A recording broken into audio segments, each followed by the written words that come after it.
Father किशोर, sister गण, प्यारे बच्चे और आज के विशिष्ट अतिथिगण यो लोग, आज हम लोग दो सम्मेलन को एक साथ मना रहे हैं। एक युवा और दूसरा क्रिसमस सम्मेलन एक साथ मना रहे हैं। मिसा के शुरुआत में फादर युवा लोगों के बारे में मत्ती के सुसमाचार अध्याय 13 और 14 में जो बात बताया गया उसको फादर आपके समक्ष रखे थे। क्या है वो? युवा लोग कौन है? तो दुनिया के नमक है और दुनिया की ज्योति है। ये सच है, ये वास्तविक बात। जो भी प्रभु यीशु का अन्याय है वो सब दुनिया के नमक और ज्योति बनना है। अभी कैसे बनना है? हमको तो थ्योरी हमारे सामने प्रस्तुत किया गया है। ये थ्योरी को कैसे हम लागू करना है अपने जीवन में? लागू करना है, नहीं करना है? करना है। तो मैं आप लोग के समक्ष 5 सिद्धांत रख रहा हूं। कितने सिद्धांत? 5। इसको जानने के लिए आप लोग उत्सुक है? हाँ, उत्सुक कहते हो। इंग्लिश में उसको हेडिंग शीर्षक दे सकते हैं, टेक केयर ऑफ। क्या बोलेंगे उसको? Take care of. ये लोग बताइए, आप लोग बहुत सारे लोग इंग्लिश मीडियम में पढ़ते हैं। टेक केयर ऑफ मैंने देखभाल करना और ध्यान देना। क्या क्या हमें आप लोग देखभाल करना है और ध्यान देना है उसको मैं बता रहा हूं, ध्यान से सुनिए। सबसे पहले आप ये लोग take care of your health. क्या है? आप अपने स्वास्थ्य को क्या रखना? ख्याल रखना, ध्यान देना। अंग्रेजी में इसके संबंधित में भी एक कहावत है, health is wealth. Health is wealth माने स्वास्थ्य ही धन है। देखिए ना, बहुत सारे लोग धनी हैं, सोने के पहले बहुत सारे लोग एक मुट्ठी गोली खाकर सोने के लिए जाते हैं। समझ में आ रहे ना? और एक दिन दवाई नहीं लिए तुरंत किसको बेच देते हैं, जाके लेके आना। आज रात को मैं ये दवाई नहीं लूंगा या नहीं लूंगी, मेरे को समस्या शुरू हो जाएगा। क्योंकि उन लोग अपने युवा व्यवस्था में उन लोग क्या नहीं किए, अपने आप को ख्याल नहीं रखे। अभी बाइबल क्या कहता है इसके बारे में? स्वास्थ्य के बारे में ऐसा कोई विषय नहीं है जो बाइबल जिसके संबंधित बताया नहीं है। सभी विषय के बारे में भी बाइबल में कुछ बताया। जानने के लिए आप लोग यूहन्ना का 3 पत्र लीजिए और उसमें अध्याय 1 वचन संख्या 2 को थोड़ा जोर से पढ़िए। यूहन्ना बताया गया है। प्रिय भाई, होशियार एक बार, प्रिय भाई मेरे हार्दिक कामना है कि आपका सब तरह से कल्याण हो। आपको सब तरह कल्याण हो और आपकी आत्मा की तरफ आपका शरीर भी पूर्ण स्वस्थ हो। यहाँ पर देखते हैं सर यूहन्ना क्या बताते हैं, 2 चीज को है ना क्या रखने के लिए, स्वस्थ रखने के लिए बताता है। एक है आत्मा और दूसरा क्या है? शरीर। एक चीज को मैं बताऊंगा, एक चीज आप लोगों के लिए, स्वस्थ क्या चीज होता है। स्वस्थ हमसे 3 चीज से रिलेटेड है। स्वस्थ हमसे 3 चीज से रिलेटेड है। एक है शरीर, एक है मन, एक है आत्मा। ये शरीर, मन, आत्मा, इसी को आप लोग युवा लोग होने के कारण युवा लोगों की भावना से रिलेटेड एक छोटे से चीज को बता रहा हूं, उस पर विशेष ध्यान दीजिए। जैसे आप बस में यात्रा कर रहे हैं, कहां पर आप यात्रा कर रहे हैं? बस में यात्रा कर रहे हैं। आपके सामने या बगल में एक सुंदर लड़की खड़ी है। आपको मन लगेगा, आपका शरीर में विचार आएंगे उस लड़की को छूए। समझ में आ रहे हैं ना? ये शारीरिक वासना है। मन तुरंत आपको याद दिलाता है, हेलो मिस्टर सुंदरलाल, आपके घर में एक सुंदर आपका बहन है, वो भी कभी कभी बस में यात्रा करती है, उसी को भी कोई छूने के लिए वो पसंद करेंगे तो क्या आप परमिशन देंगे? अब आपका मन करता है ऐसा मत करो, क्योंकि आपके घर में भी ऐसे कोई आपके बहन है या माँ है या दीदी है। ये मन की बात। शरीर के बाद क्या था? छूने का। मन की बात क्या है? मत छूने का। आत्मा कहता है उसके छूने के जो विचार है वो भी गलत है।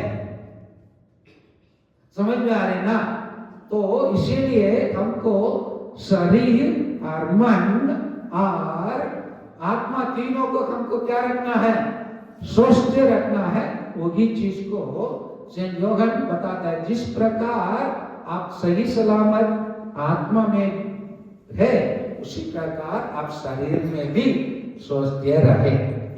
और इसी संबंधित हम लोग मत्ती के सुसमाचार अध्याय 4:23 में आप लोग देखिए, प्रभु यीशु अपना मिशनरी कार्य जब शुरुआत किया, वो क्या क्या आप शुरू में करते रहना शुरू किए, करते जाते थे। मत्ती के सुसमाचार अध्याय 4:23 को पढ़िए। प्रभु यीशु सभागृह में शिक्षा देते, राज्य के सुसमाचार का प्रचार किए, लोगों की हर तरह की बीमारी और निर्मलता दूर करते जा रहे थे। देखिए ना, प्रभु यीशु जब इस धरती में आए, वो स्वास्थ्य के बारे में विशेष ध्यान दिया।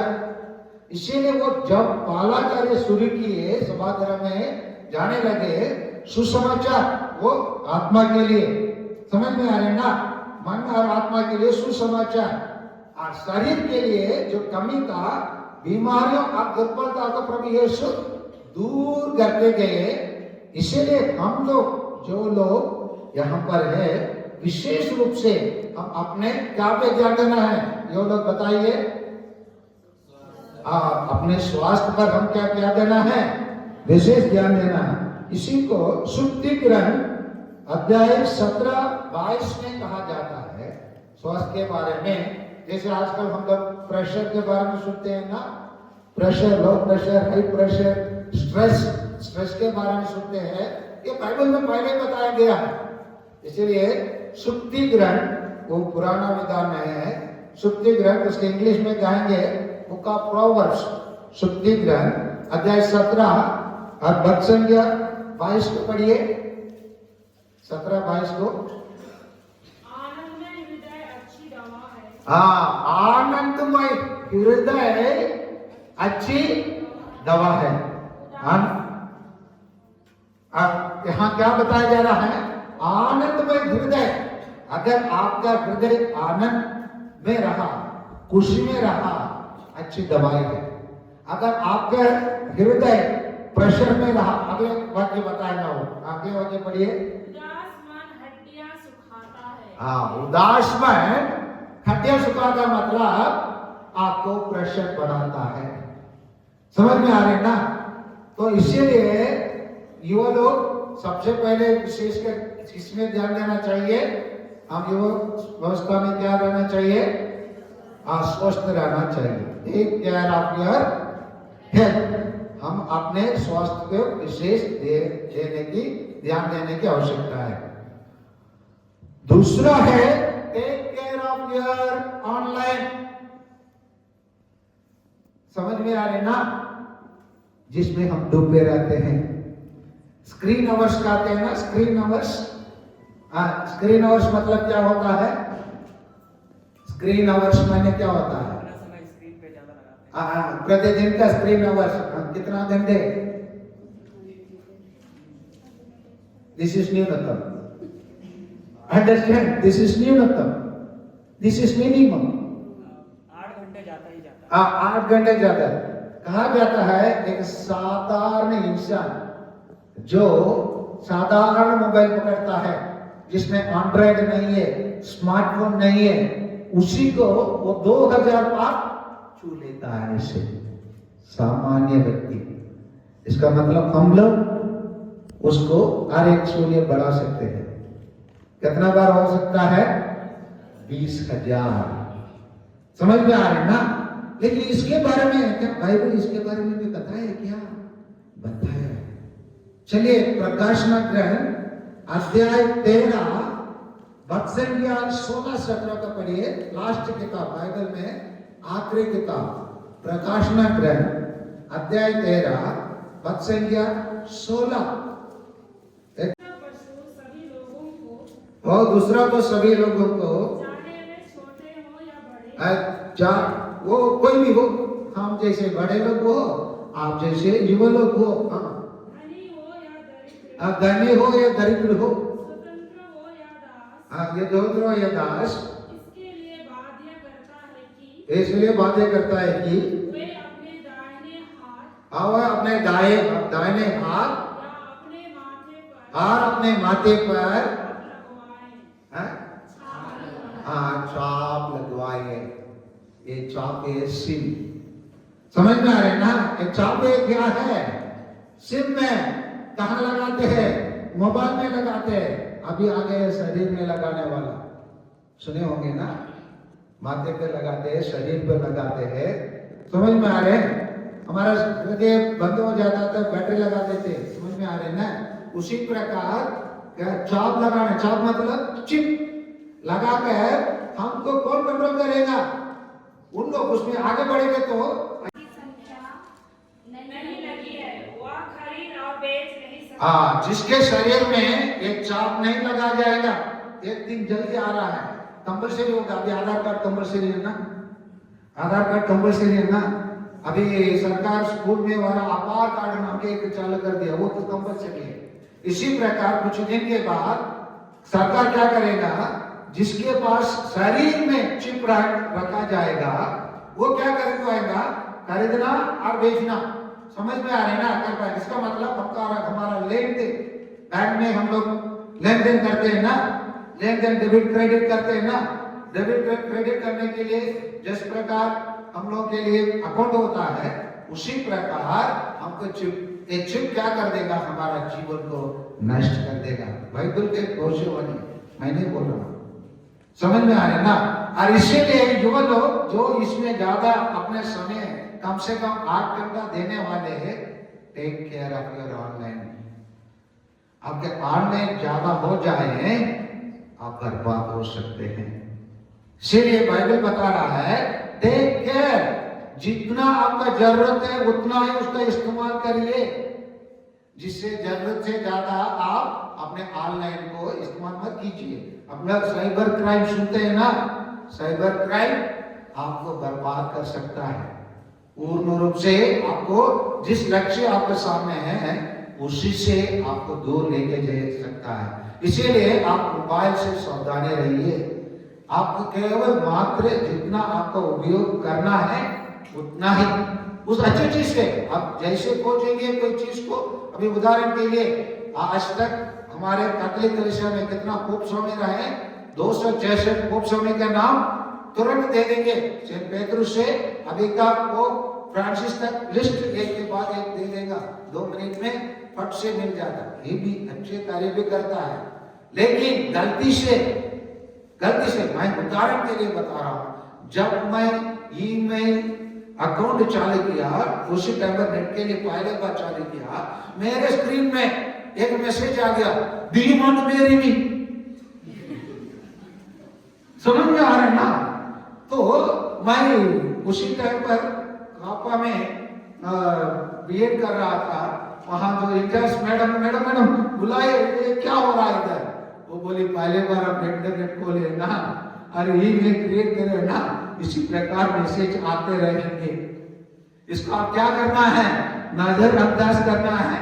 इसी में यस नो कहा देंगे तो वो लड़का आपके पीछे पड़ जाएगा। समझ में आ रहे ना? तो इसीलिए you have to be very careful, take care of your internet online. पहला क्या है, take care of your health. दूसरा क्या है, take care of your online. तीसरा है take care of your parents. क्या कहा? कौन है वो? पड़ोसी है ना? हमारा पड़ोसी है ना? नहीं, मैंने सुना मेरा बेटा मेरे पड़ोसी जैसे मेरे साथ व्यवहार करता है बोल के।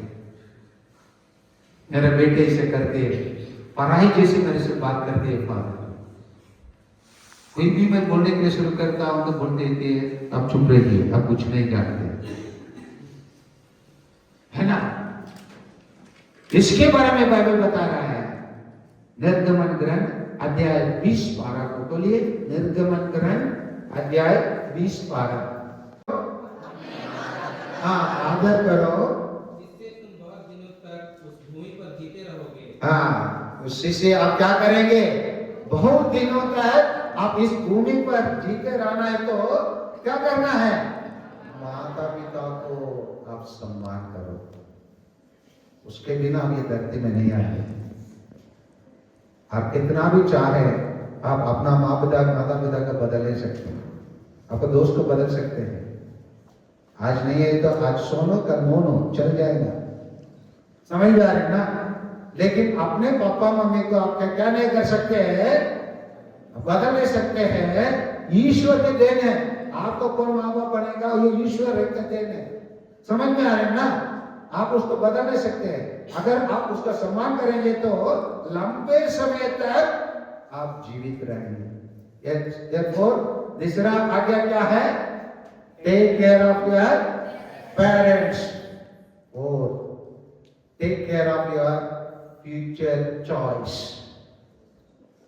Take care of your future choice. आपके भविष्य के विकल्प को आप क्या करना, ध्यान रखो।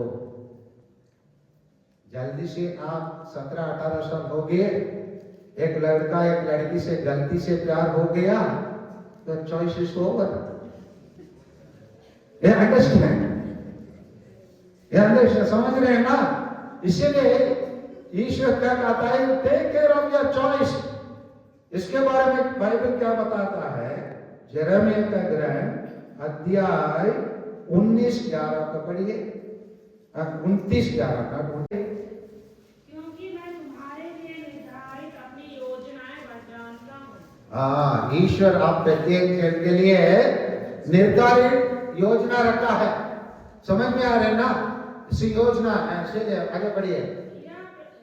यह प्रभु की वाणी है, तुम्हारे हित की योजनाएं। हाँ, ईश्वर आपके हित की योजना रखा है। आप प्रत्येक जन के लिए अपने हित की योजना रखा है। हित की नहीं, हाँ, हित की नहीं, तुम्हारे लिए आशा में भविष्य की योजना है। हाँ, आशा में भविष्य की योजना कौन रखा है, ईश्वर रखा है। ईश्वर ने आपको सृष्टि करने के बाद आपसे पूछा था क्या मैं आपको सृष्टि करूं? पूछा था क्या? नहीं पूछा था कि ईश्वर के पास आपके लिए योजना होगा, नहीं होगा। आप क्यों अपने भविष्य के बारे में क्यों घबराते हो, गड़बड़ाते हो क्यों? सृष्टि करता मैं हूं, मैं आपके लिए योजना रखा हूं, उज्जवल भविष्य योजना, आपके हित की योजना, आपको बर्बाद करने का योजना नहीं है। समझ में आ रहे ना? इसीलिए leave your choice to God, है ना? Leave your choice to God, God will do the rest. आपके भविष्य के बारे में क्या बनना है, किसको भविष्य पार्टनर के लाइफ बनने के बारे में चूज करना है, योर चॉइस सबको ईश्वर के हाथ में छोड़ दो। आप अगर कर रहे हैं तो सही तरीका से निर्णय लो, विवेकपूर्ण। तुरंत बढ़ से निर्णय मत लेना, क्योंकि युवक का ब्लड गर्म रहता है, इमीडिएटली वो एक्शन में कूद जाता है। वो कुछ भी करने के लिए, कौन बोला है बताओ, उसको मैं जाकर देख लूंगा। इसी प्रकार हम तो बिना सोचकर दोस्त ने कुछ बोला, बाद में जांच करके देखेंगे आपका दोस्त ही सब कुछ गलती किया है। होता नहीं होता है। इसीलिए आप लोग कदम उठाने के टाइम पर आप लोग choose your choice, perfect choice होना चाहिए। बाद में रोने से, बाद में विलाप करने से, मैं आपको सोचा था, अब लोग बदले कोई मतलब नहीं निकलेगा। अंडरस्टैंड? इसीलिए take care of your choice, take care of your future. 1:14 अभी बताइए क्या क्या हम देखेंगे। Take care of your health, take care of your online, take care of your parents and take care of your choice and future. Okay, fifth, take care of your present. आपके वर्तमान को आप क्या रखना, ख्याल रखो। अगर वर्तमान के ख्याल रखेंगे तो आपके जीवन में जो भी घटना होगा, तो आज का सुसमाचार वही बताता है।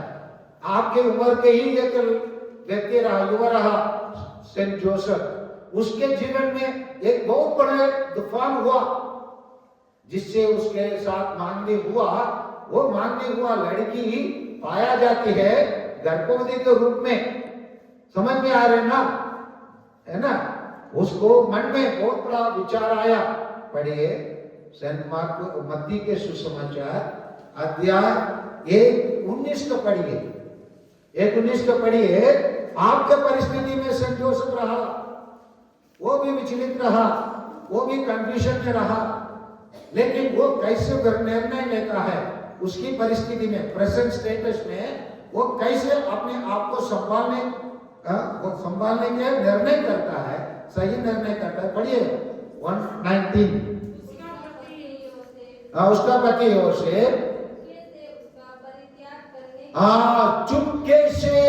चुपके से क्या करने के लिए निर्णय लेता है, परित्याग। किसको परित्याग करने के लिए?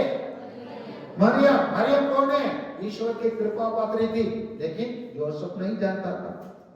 उसके डाइवोर्स में मरियम के बारे में ये सब जानकारी नहीं था। माता मरियम के पास दूत आकर संदेश दिया और इसलिए वो गर्भवती हुई, ये सब जानकारी नहीं था। लेकिन किस परिपक्वता से, किस मैच्योरिटी से, मैच्योरिटी मतलब समझते हैं ना, या किसी तरीका से वो सही निर्णय लेता है। समझ में आ रहे हैं ना? हम लोग प्रेजेंट में कैसे रहना है उसके लिए उदाहरण सेंट जोसेफ है। इसीलिए वो आगे बढ़िए। क्योंकि वो धर्मी था। क्योंकि वह क्या था? धर्मी था। तो इसका मतलब ये लोग, हम लोग सब क्या होना चाहिए प्रेजेंट में? फिलहाल क्या होना चाहिए? नहीं है तो कहां से बोलेंगे फादर? होंगे तो हम बोलेंगे, तो धर्मी नहीं है तो वो हमारे मुंह से कैसे निकलेंगे, है ना? तो मैं आप लोग के बारे में नहीं पूछ रहा हूं, मैं सेंट जोसेफ के बारे में पूछ रहा हूं। वो कैसे था? धर्मी था। उसे कैसे हम लोग को रहना है? धर्मी रहना है। धर्मी रहेंगे तो हम लोग अपने जीवन में सही टाइम पर, इन द राइट टाइम, सही निर्णय, समझ में आ रहा है ना, सही डिसीजन, है ना, और सही रास्ते पर, द राइट वे, है ना, यू विल वॉक। समझ में आ रहा है ना? अगर अब सेंट जोसेफ जैसे आप दान में रहेंगे तो मरियम को क्यों बदनाम नहीं करना चाहा? हम लोग क्या कर देंगे? उस लड़की को बुलाएंगे, 2 थप्पड़ लगाएंगे और बोलने लगेंगे, मेरे को क्या, है ना, फालतू समझे क्या, खिलौना समझे क्या, है ना, मैं आपके लिए क्या नहीं किया? आपके लिए मैं आईफोन खरीद कर दिया, ठीक है? समझ में आ रहा है ना? आपको कहां नहीं लेके गया? आपके पढ़ाई के लिए मैं पूरा खर्चा मैंने उठाया। झूठ बोल कर मैं अपने माँ बाप से पैसा लेके आकर आपका खर्चा उतार लिया। हाथ तो कौन है वो बताओ? होता है नहीं होता है? होता है नहीं होता है? पता है, हुआ भी होगा। है ना? लेकिन सेंट जोसेफ क्या किया? सही निर्णय, क्योंकि वो धार्मिक था, चुपके से परित्याग करने के लिए सोच रहा था। लेकिन जब उसको मालूम हुआ कि वो पवित्र आत्मा से गर्भित हुई, आगे बढ़िए, आकर वह इस पर विचार कर ही रहा था कि उसे स्वप्न में प्रभु का दूत यह कहते हुए दिखाई दिया, दिखाई दिया, योसेफ दाऊद की संतान हाँ। अपनी पत्नी मरियम को अपने यहाँ लाने से नहीं डरे, अपने यहाँ लाने से नहीं डरो, क्योंकि उनके जो गर्भ में है वो उनके जो गर्भ में है वो पवित्र आत्मा से है, पवित्र आत्मा से है। वे पुत्र प्रसव करेंगे। और उतना कहने के बाद हम देखेंगे, आगे पढ़ेंगे तो उसी टाइम, उनके उसी टाइम पर, सुबह होने तक भी वो रुका नहीं है। कहा जाता बाइबल, उसी टाइम पर वो जाके माता मरियम को अपने यहाँ लेके आया। एक ये सही डिसीजन, सही सोच, सही विचार और सही रास्ता अपनाना। This is your presence. इसी प्रेजेंस में आपको सही सोचना है, सही निर्णय लेना है और सही रास्ते पर चलना है। इसीलिए पांचवा क्या है? Take care of your presence. ये पांचों आप लोग करेंगे, प्रिय युवक लोग, आप लोग ईश्वर के प्रिय पुत्र और पुत्री बनेंगे और आप लोग का उज्जवल, आप लोग का भविष्य उज्जवल बनेगा और आप लोग चमकेंगे और ईश्वर आपके लिए, आपके हित में जो योजना रखा है वो आप लोग में ईश्वर जरूर पूरा करेंगे। इसलिए इसी क्रिसमस में आप लोग ये 5 चीजों को पाने के लिए आप लोग क्या करें? विशेष रूप से प्रार्थना करें और उसको अपनाने के लिए, उसको ईश्वर प्रदान करने के लिए इस क्रिसमस को आप लोग धूमधाम से मनाइए, ताकि ईश्वर की कृपा और आशीष आप प्रत्येक जन पर बने रहे। आमीन।